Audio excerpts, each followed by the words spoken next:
The diagram below shows the hyperbola g defined by g of x equal to 2 over x plus p plus q with asymptotes y equal to 1 and x equal to -1. So let's highlight that. Y equal to 1, x equal to -1. I really recommend you do this in your own problem. You highlight the asymptotes.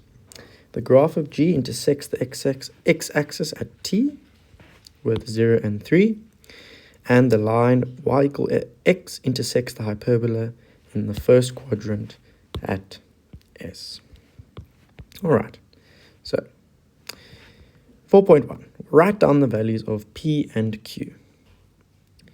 Now, P and Q are the translations of our hyperbola in the x direction and the y direction.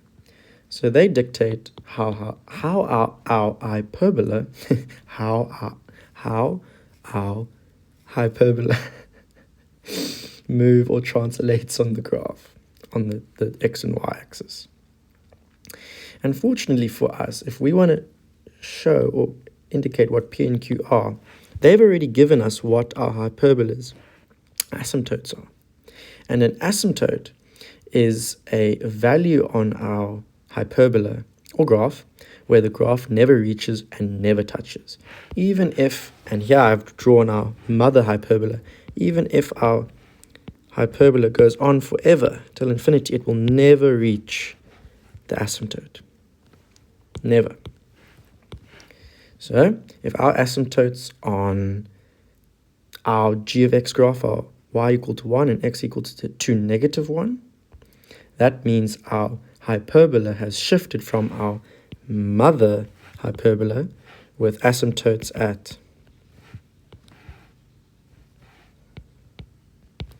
x equal to 0 and y equal to 0. This is important.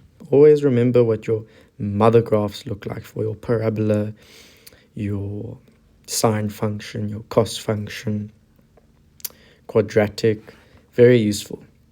If x equal to 0 and y equal to 0 is our mother graph hyperbola asymptotes, if our asymptotes here on this g of x graph are 1 and -1, how would this graph have had to have moved? Well, it would have to have moved -1 in the x direction and +1 in the y direction. And how do we indicate that on our asymptote graph? Well, x moved -1, so this must be +1. And y moved +1, so y must be +1.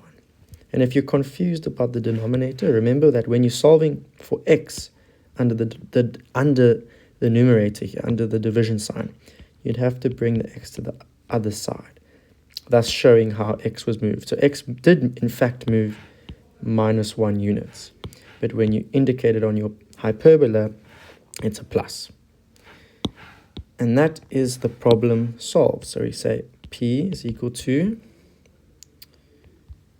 +1 and Q is equal to +1. And that is the problem solved.